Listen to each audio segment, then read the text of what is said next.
Hey guys, today we're crawling into the velvet-draped deathbed of one of England's most infamous monarchs. The air is stale, the shutters are closed, the corridors of Whitehall Palace echo with whispers and the faint, sickly scent of rotting flesh. Lying beneath mountains of linen and fur, bloated beyond recognition, is King Henry VIII. Once the golden boy of Christendom, now a mountain of pain and rage, waiting for the end. It's not the royal death you imagined, is it? This isn't the king in portraits, handsome, proud, majestic. This is Henry in his final form, nearly immobile, pus seeping from his ulcerated leg, and so heavy he must be winched onto his bed. He can no longer walk, he can barely breathe. His face is purple, his gut is grotesquely swollen.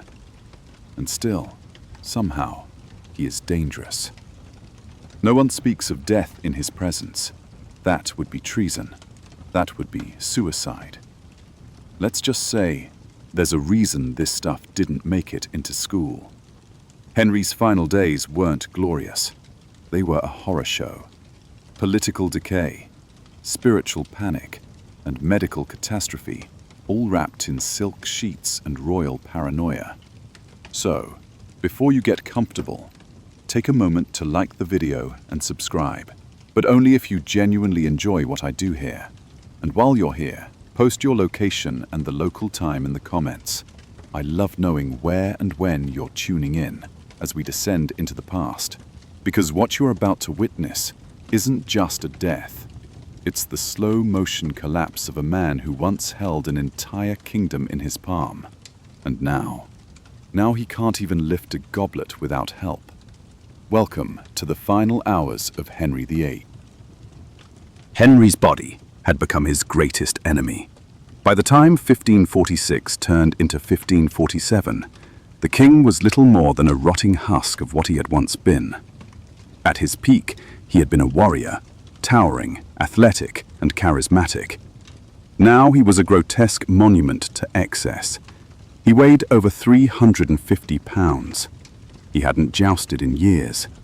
His limbs were so swollen and stiff that he could barely stand without mechanical assistance. But the most revolting and most feared was his leg. The ulcer, festering just above the knee, had refused to heal for years. It leaked constantly, an ooze of blood, pus, and a stench so putrid that servants gagged in its presence. Doctors had tried everything: poultices, cauterization, even tying raw meat to the wound to draw out the poison. Nothing worked. The wound festered. It throbbed. It stank. And yet it was guarded like state secrets. Because admitting the king was dying meant stepping into treason. But make no mistake, the king was dying. He was often feverish, drifting in and out of lucidity. His skin flushed purple from poor circulation. His breathing was shallow and ragged.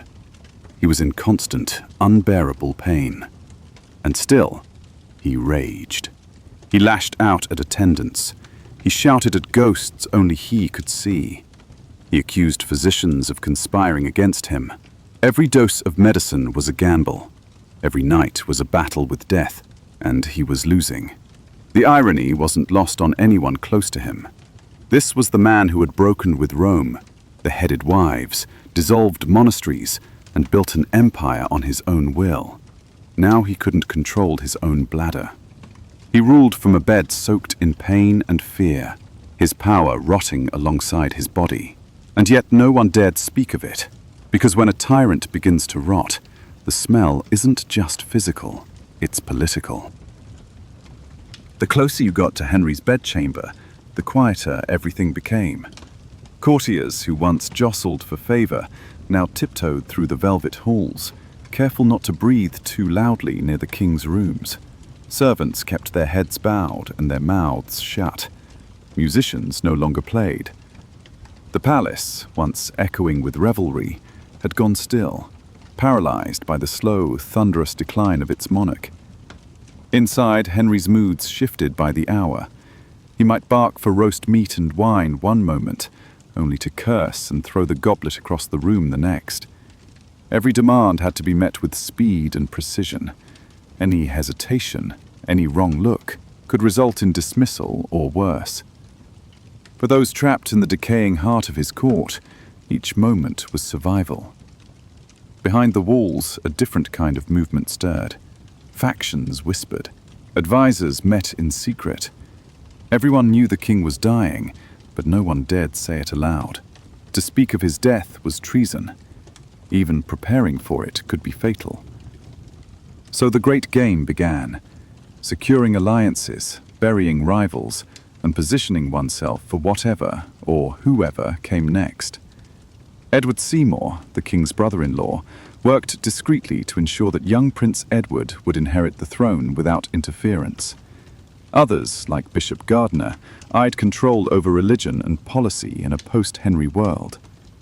Catherine Parr kept her head low, sensing the danger in every glance.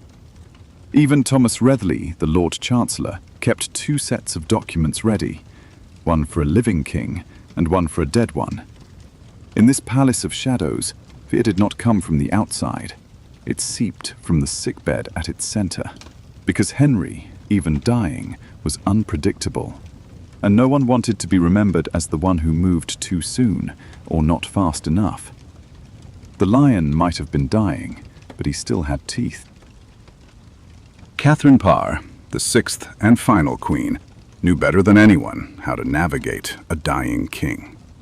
She had married Henry in 1543, not for love, but out of duty and calculation. Widowed twice before, she was a woman of intelligence, piety, and political instinct, a rare blend that allowed her to survive where 5 other women had not.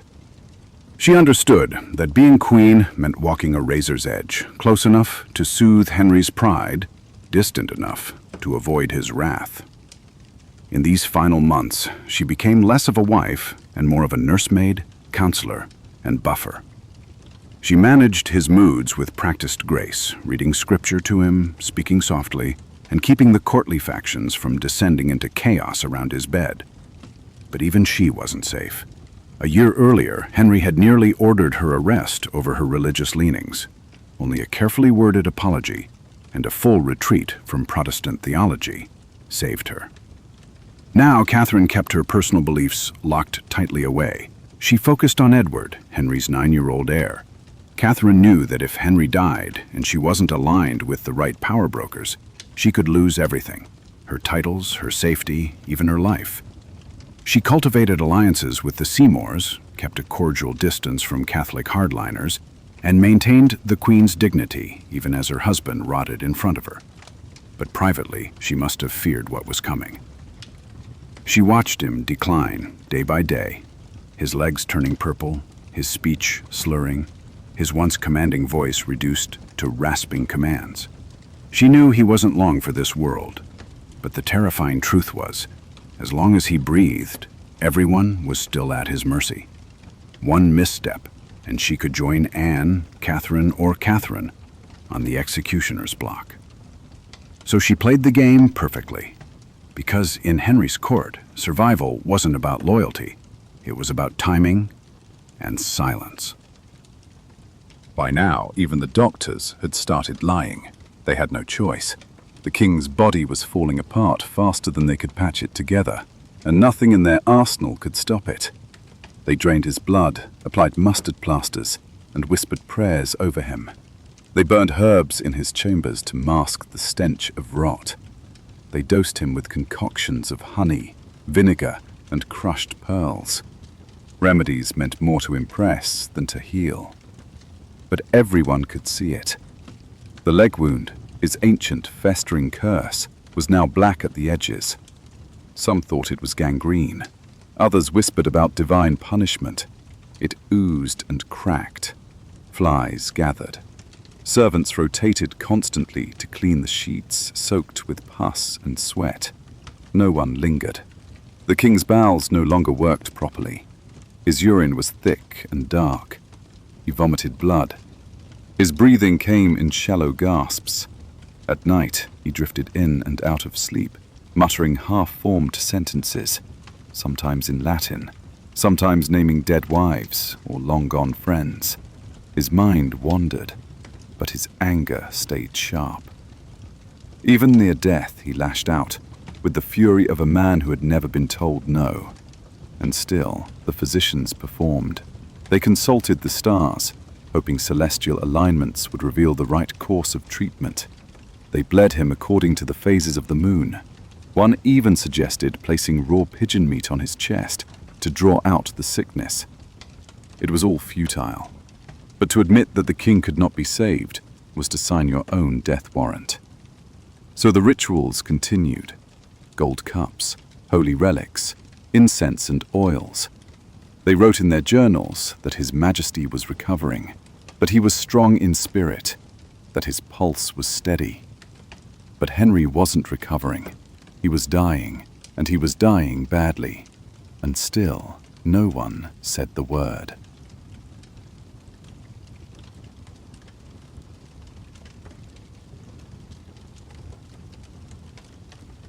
As the end crept closer, so did the ghosts. At night, Henry mumbled to shadows. Sometimes he whispered to Jane Seymour, the one wife he had loved, or at least the one who had given him a son and died before she could disappoint him. Other nights, he cried out for Anne Boleyn, not in regret, but in confusion. His words tangled, his tone accusatory. He spoke of Catherine of Aragon, too, the woman he had cast aside, whose death had come only after years of public humiliation and forced exile. One by one, the specters of his reign arrived like courtiers at his deathbed. He had ruled through fear and desire, through spectacle and fire. Now he ruled only over memory and nightmares.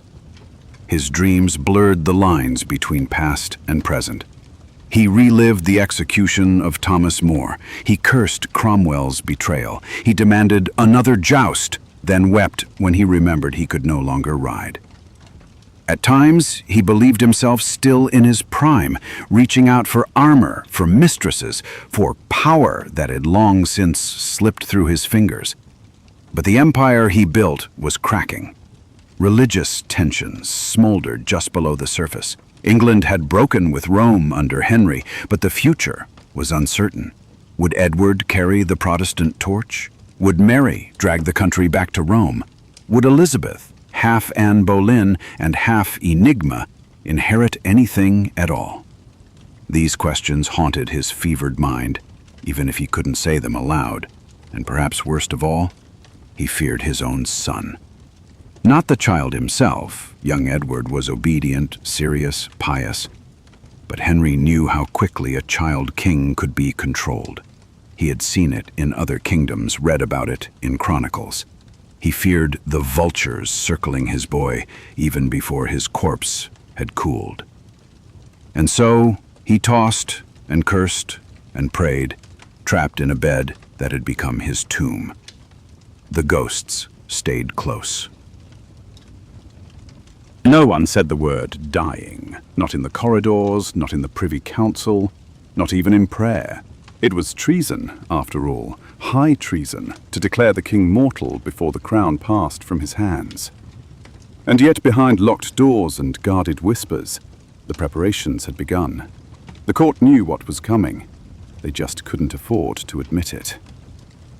Edward Seymour, brother of Jane Seymour and uncle to the young heir, began moving quietly through the shadows. He had the bloodline, the proximity, and the ambition to become the Lord Protector of the realm once Edward ascended. He courted allies carefully, dangling promises of power and security in exchange for loyalty. The Regency Council was already being discussed, on parchment, behind candlelight and sealed with silence. Others followed suit. Bishop Gardiner, the staunch Catholic, schemed to reclaim religious dominance. Thomas Wriothesley tried to thread the impossible needle, remaining essential to both Protestants and Catholics depending on how the winds would blow. The stakes were enormous. The king's death wouldn't just be an end, it would be an opening. And in Tudor England, openings meant blood. Meanwhile, official business was still conducted in Henry's name. Royal decrees were signed using a dry stamp, a mechanical replica of the king's signature, pressed into documents without him even lifting a hand. Trusted courtiers operated it for him, sometimes without his direct approval. It was both practical and ominous. A dying king whose will extended beyond his own awareness, as if England itself was puppeteering a corpse in real time. And still, in public, they called him strong, resolute, watching over the realm with God's wisdom. Even as his bed was red with sores, even as his breath grew shorter, even as rats scurried beneath the floorboards and priests prepared last rites in the next room. The king could not die, not until they were ready to survive it. Even in his final hours, Henry VIII found time for cruelty. The end was no soft fade into obscurity. It was a death lined with paper, stamped with power, and soaked in bloodless vengeance. From his bed, through clerks and councillors, he issued final commands, some of them petty, some of them devastating. These were not the acts of a man seeking peace. They were the last volleys of a king who refused to let go. Chief among these was his final will, a document as tangled as his marriages. It named his son, Edward, as heir, but it also laid out a fragile and controversial line of succession, including Mary and Elizabeth, both of whom he had once declared illegitimate. The inclusion was strategic, not sentimental. Henry didn't trust Parliament or the nobility to choose a successor. He wanted control, even from beyond the grave. But more chilling were the names not included. Many Catholic claimants to the throne were cut out entirely. Enemies were disinherited. Old rivals found their lands redistributed or their futures erased. Some would learn of their downfall only after Henry's heart had stopped. It wasn't enough for him to die. He wanted his enemies powerless before the first shovel of earth hit his coffin. One man, the Duke of Norfolk, had already been arrested and sentenced to death. His son, the Earl of Surrey, was executed just days before Henry himself died. The elder Norfolk's life was spared, only because the king expired before the order could be signed and carried out. Henry had become a god of paperwork, dictating the fate of his kingdom through ink and seal, while his own body unraveled molecule by molecule. These weren't last words whispered in candlelight. They were bureaucratic executions, cold, efficient, and final. He may have been dying, but his reach remained deadly. And then, finally, he died. The official announcement would come days later, after the council had prepared, after documents were sealed, and after messengers were dispatched. But in the early morning of January 28, 1547, Henry VIII took his last breath in the silence of his chamber at Whitehall. There were no grand speeches, no final blessings whispered over his shoulder, no public spectacle of passing. Just a final groan, a rattling in the chest, and then nothing. He died, bloated, alone, and drenched in his own bodily decay. His final attendants were not loyal knights or grieving family. They were servants, physicians, and men who had long since stopped believing in a miracle. His body, so large it barely fit in his great bed, had already begun to cool. Blood pooled beneath him. The stench, always present, thickened. The ulcer on his leg was now a crater of infection. His skin was tinged purple and grey. And yet the lie had to continue. Henry VIII was not declared dead that morning. Not publicly. Not yet. The court moved in hushed coordination.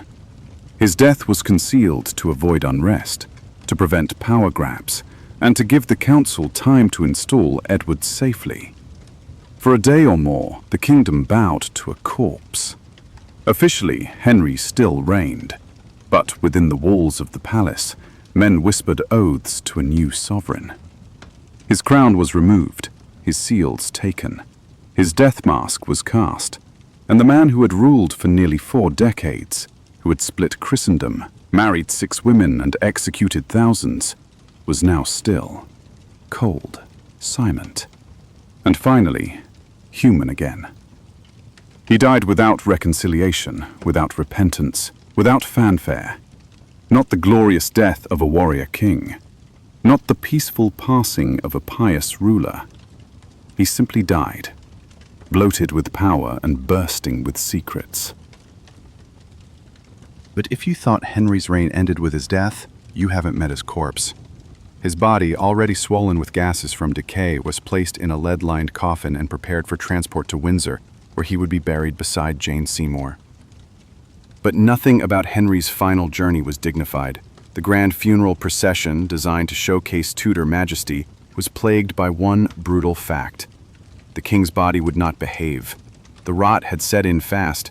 The ulcer in his leg had become necrotic. His belly, bloated from infection and decomposition, was distending at an alarming rate.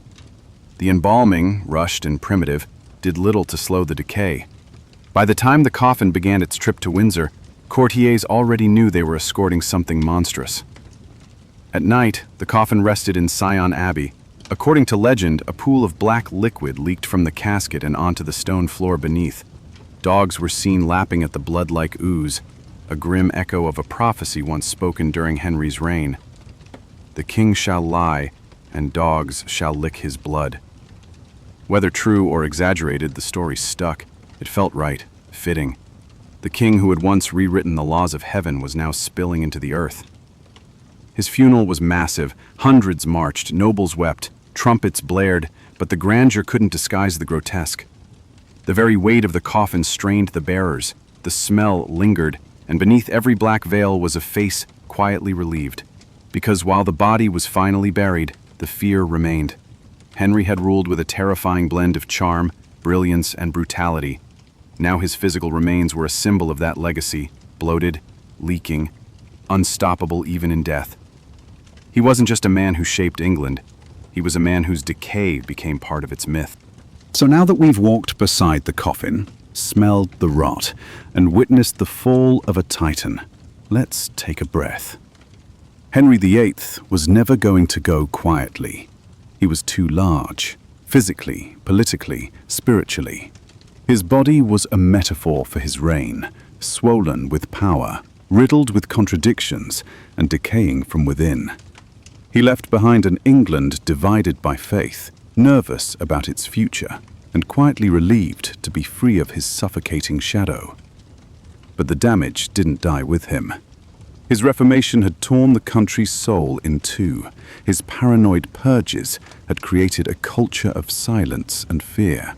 His obsession with a male heir had rewritten marriage, law, and church itself.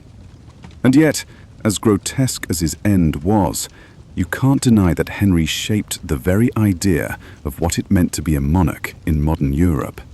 He didn't just break the mold, he shattered it, melted it down, and forged a new one bearing only his name. His children, Edward, Mary, and Elizabeth, would each inherit a piece of his chaos, and their stories too would be filled with fire, betrayal, and blood. But that's for another night. For now, let's leave Henry where he lies, in St. George's Chapel at Windsor, sealed in lead, bloated and mythic. A king who could not be controlled in life and barely contained in death. Thanks for joining me in the shadows of the past. Let me know where you're listening from and what time it is. I love seeing how far this dark little corner of history reaches. And if you made it all the way through, take a second to like the video and subscribe. But only if you genuinely enjoy what I do here. Until next time, keep your candles lit.